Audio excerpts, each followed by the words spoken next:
maniiru dhimma kana biiroon fayyaa Oromiyaa mirkaneesseera. Silaa inshuraansii fayyaan tajaajila fayyaa bilisaa argachuu danda'u ture.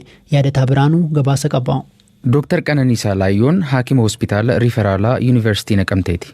Duula wal'aansa COVID-19 keessatti adda durummaan osoo qooda fudhachaa jiru vaayirasichaan qabamee dhukkubbii jabaa lubbuu isaaf yaaddesse irraa fayyus osoo hedduu hin turin kaleen isaa lamaan sadarkaa tajaajila kennuu hin dandeenye irra gahuu beeke. Turtii BBC waliin taasiseen labsiin haaraan ogeeyyiin fayyaa tajaajila fayyaa bilisaan akka argatan akka lakkoofsa Itoophiyaa bara 2012tti bahee irraa fayyadamuu akka hin dandeenye hime. Lubbuudhaan turuuf wal'aansa kalee qulqulleessuu yookaan diyaalisis yeroo yeroon gochuun irraa eegamuu fi gatiin isaa akkaan qaalii ta'e hospitaala kan mootummaa ta'e Phaawulositti bilisaan argachuudhaaf yaaliin ji'aa oliif gochaa ture fudhatama dhabuu akka fakkeenyaatti ibsa Dr. Qananiisaan.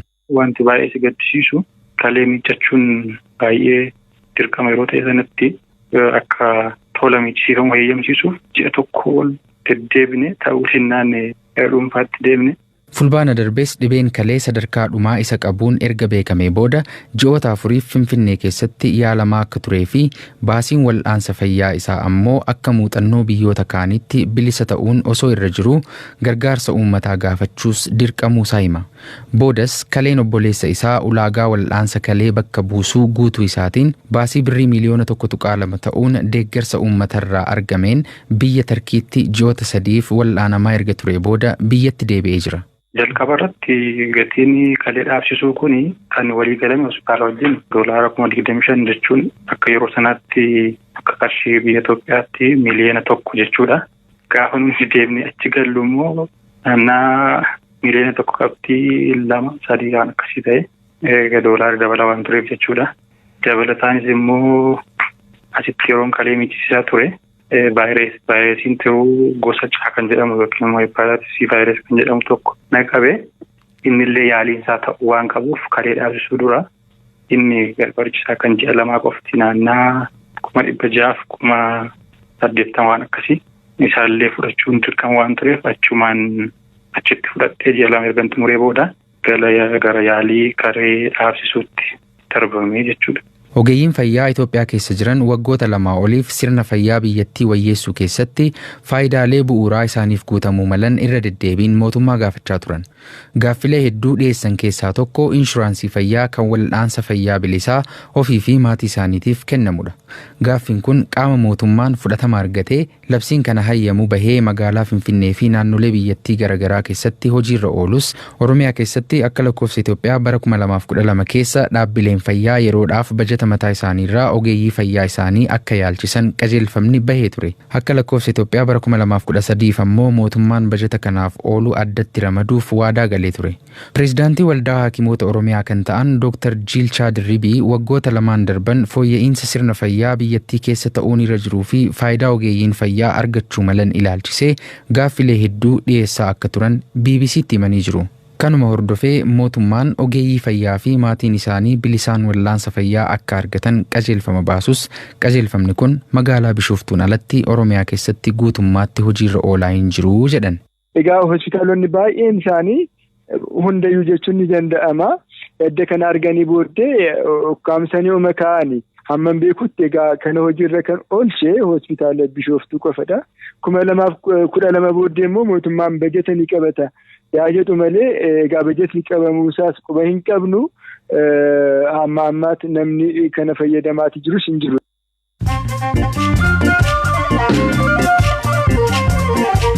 Dhaggeeffattoota keenya ammoo oduuwwan gaggabaaboon sinitti manni maree federeeshinii wixinee labsiisa cimsuuf qophaa'e irratti mari'achuun murteesse. Labsiin akka ragga'uuf paarlaamaatti ergame kun labsii 251 muraa 1993 yoo ta'u kana dura aangoo fi dalagaa mana marichaa murteessuuf kan ba'edha. Hoogganaan Boko Haram du'e jechuun hidhattoonni garicha morkatan Islaamic State jedhaman himan sagalee waraabame Abubakar Shekaawun lola irratti of ajjeesuusaa keeka'ame. Oduu biraattancha ajajaan milishaa Sudaan Mohammad Hamdaan Dagaaloo milishoonni Rapid Support Forces jedhaman waraana biyyattiitti hin makaman jechuun himan. Qondaalli humna cimaa qabu jedhaman kun Hemeeti jedhamuunis beekamu. Sudaan Tribune akka gabaasetti silaa akka karoora mootummaa ce'umsaa Sudaanitti humnoonni nageenyaa biyyattii ajaja tokko jala seenuu qabu ture. Milishoonni kun sarbama mirga namummaan himatamaa turanis bulchiinsa Omar Albashir kuffisuu keessatti garuu qoodni isaanii olaanaadha. Xiinxalaan lammii Eertiraa Abdurrahiim Sayid Abu Hashim London irraa dubbisne waldhibdeen waraanaa fi milishaa kun waanuma eegamu ture jedhu. መደበኛ ሰራዊት ትዕዛዙም ሃይራርኪውም ምናምን በጣም ክሊር ነው። ወራን ኢዲሌ አጃጅንስ ተይ ጫሳን ኢሳ ይፋዳ ሚሊሻ ጋፈተው ገሩ ቃመት ጋፈተማ ሞቱማ ሂንቀምነ ተው ደንዳ ለማተሞ ሐሚቲን ሆገና ተይ ቢዮታ ኤምሬቶታ ፊ ካን ወሊን ወሊ ገልቴ ቶልቻ ጅራ ሎልቱ ሱዳንሌ አጃጀሳቲን ገረየመን ሊቢያ ፈይ ኤርጋት ቱሬ ቃሞሌ ለማን ግዱ ራኮን ሙደቱን ዋንማ ኤገሙ ቱሬ ሰበብን ኢሳስ ሁምኒ ሂዳቴ ቢየቲ keessa ture yeroo ajajamuu dhabu rakkoon fida. Waggoota lamaan darban kanneen haamitii jala jiran bakkeewwan Sudaan garaa garaatti nagaa tasgabbeessuuf dalagaa turan. Haamitiin dura taa'aa ittaanaa mana maree ce'umsaa Sudaan ta'uun biyyoota biroo ni daawwata. Idris Deebiin gaafa du'e gara Chaad deemee ture. Dhiyoo immoo gara Tarkii dhaqe. Imalli isaa Tarkii garuu Masirii mufachiisuun oolu. Waraanni ijoo Sudaan immoo ajaja Masirii jala seeneera. Dhiyoollee leenjii taasisanii turan. Dhimma daangaa Itoophiyaa akkasumas Abbayyaa irratti ejjennoo wal fakkaataa qabaataa jiru. Sababa kanaaf yeroo ammaa mootummaa siivilii Sudaan waraanaa fi milishaa gidduu garaagarteen jira. Sudaan keessa rakkoon bulchiinsaa fi dinagdee jira. Caasaan bulchiinsaa sadan walitti hidhinsa hin qaban. Fakkeenyaaf yeroo darbe Al-Burhaan ministeera muummee Israa'el waliin yeroo wal argan ministeerri muummee Hamdook ammoo dhimma kana quban qabu jedhanii ture. Yeroo ammaa haamitiin gara Tarkii adeemuun isaa ammoo waraannii fi milishaan kallattii gargar ta'erra adeemaa akka jiran agarsiisa. Akka xiinxalaa kanaatti hariiroon humnoota sadan mana maree mootummaa ce'umsaa Sudaan jala jiran yoo hammaate jedhe haala amma biyyattii keessa jiru kallattii biraa qabsiisuu danda'a jedhu. Kuni mootummaa Itoophiyaa dhimma Abbayyaa dhimma daangaa Sudaan waliin qabu akkasumas lola kaaba biyyattii Tigraay keessa jiru wal qabatee kallattiinis ta'e kallattiin ala Sudaan waliin walitti isa fiduuf maal akeeka jechuun Abdurrahmaan Sayid Abu Hashim gaafanne. ኢትዮጵያ ጉዳዩ የሱዳን ጉዳይ እንዳልሆነ ነው የሚያዩት ያሉት። ኢትዮጵያን ejjennoo gama Sudaanii rakkoo daangaarraa ka'es ta'e dhimma Abbayyaa irratti dhaga'amu Sudaan bakka hin bu'uu jetti. Kun immoo sirriidha. Gama kaaniin Sudaan keessa mootummaa yoo diigame biyyattiin humnoota biroof banaa taati. Hidhattootni TPLF akkasumas kan Gumuz gama Sudaaniin Masrii irraa deeggarsa argatanii Itoophiyaa jeequu danda'u. Asirratti wanti dagatamuu hin qabne hidhi Abbayyaa bakka hidhattoonni Gumuz socho'an jira. TPLF deeggarsa Sudaan keessaa argatuun yoo of ijaaree akkasumas Walqaayitii fi Humaraa yoo to'ate akkuma bara hidhannoo sanaan haleellaa banuu danda'a. Kuni hangam milkaa'a isa jedhu wanti Sudaan keessa jirutu murteessa. Dhimmi Itoophiyaa keessaas ni murteessa. Hanga yoonaa Itoophiyaan imaammata naannoo tasgabbaa'aa ta'e hordofti. Itoophiyaa keessa yeroo ammaa wanti dura aantummaan kennamee fi filannoo gaggeessuudha. Itoophiyaa keessa filannoon taasifame bulchiinsi Abiy bu'uura seeraa filannoodhaan yoo argate wanta murteessu rakkoo tokko malee raawwachiisuu danda'a. Akkanatti fakkaatutti Masriin waraana yoo deeggaran milishaan haamitii waan qofaa isaanii dhaabbachuu danda'an miti. Akkasumas Sudaan keessa humni to'achuu isaanii ni xiqqaata jedhan.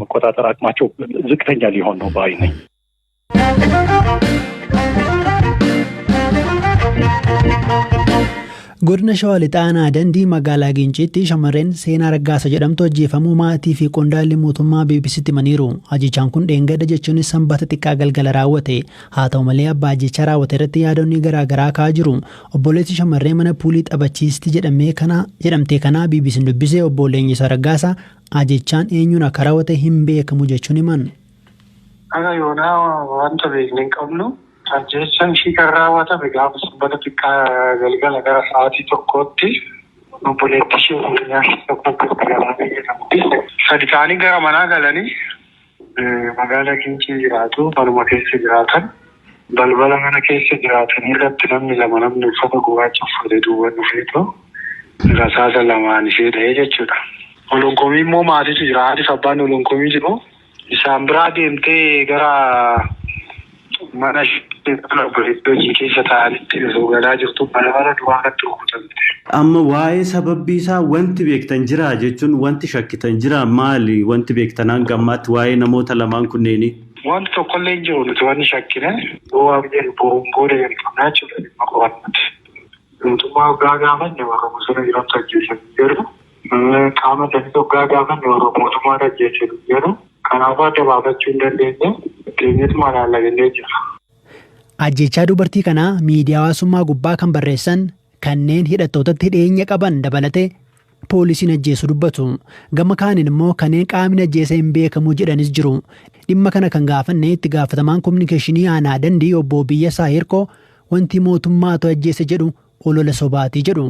Mucayyoon kun siyaasa keessa qooda qabaachuun ishees hin beekamu jechuun dubbatu. Habtaamuu Xibabutu dubbise. Akkaataa odeeffannoo maatii isheetii fi hawaasa naannoo isheetti miidhaan qaqqabe sanarraa qulqulleeffannetti qaama hin beekamne wayiitu bilbilee beellamedha.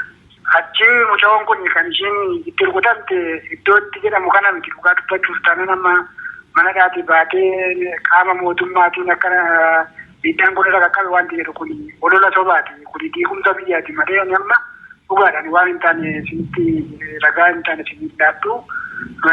Mucaan kun kan itti miidhamte naannoo Chaayinaa meedaa naannoo buufata fayyaa aanichaatti kan ishee rukutamte. Buufata fayyaa Chaayinaa yookaan immoo buufata fayyaa magaalaa Kiimsiiti. Kanaa kan isheen rukutamte immoo naannoo tilmaamantaatii tokko walakkaatti galgala keessa. Rasaasaan kan ishee rukutamte akkaataa odeeffannoo maatii ishee argannu akkaataa mana yaalaatti dhaqee ilaallee rasaasaan kan ishee rukutamte. Odeeffannoo maatiin ishee nuu kenneen gaa namatu bilbilee waamedha kan maatiin ishee yeroo waajjira poolisiitti dhufanii taatan kan nuti irraa odeeffannechaa. Isa kanaatiif amma qaama mootummaatiin mana dhaatii baatee isaa xiqqaa tokko irratti rukutamte wanti jedhu kun dhugaa dubbachuuf taanaan wanta dhugaa irraa fagaateedha. Kun soma guddaadha.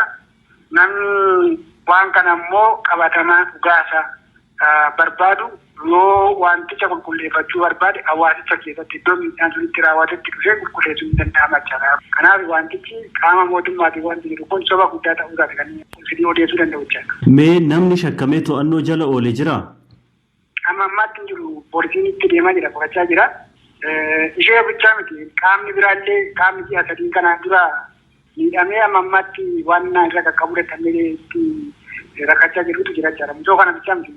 Dargaggeessi wanta kanatti ishii fakkaatu qaamuma hin beekamne ajjeefamee jira jechaadha magaalaa kana keessatti. Amma akka hawaasaaf maatii irraa odeeffachuuf yaalletti dubbichi akkasii miti. Mucoon nama nagaa, nama tasgabbooftuu, nama jireenya ishii gadi buutee jiraachaa jirtudha. Nama akkasiillee miti mucoon nama siyaasa keessatti qooda qabaattee beekumsa yookaan immoo diigumsa biyya kana keessatti illee miina qabattee qaamni mootummaallee akka ishiin wanni hin taane tarkaanfii irratti fudhachuudhaaf adeemsisuu miti. Mucoon kun akka odeeffannetti akka hawaasa naannoo ishee keessa jiraattu irraa odeeffannoo fudhannetti mana puulii mucaa qacaramtee taphachiisaa jirtudha.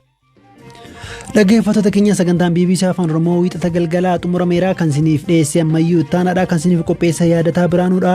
Boroo walitti deebinaa halkan gaarii.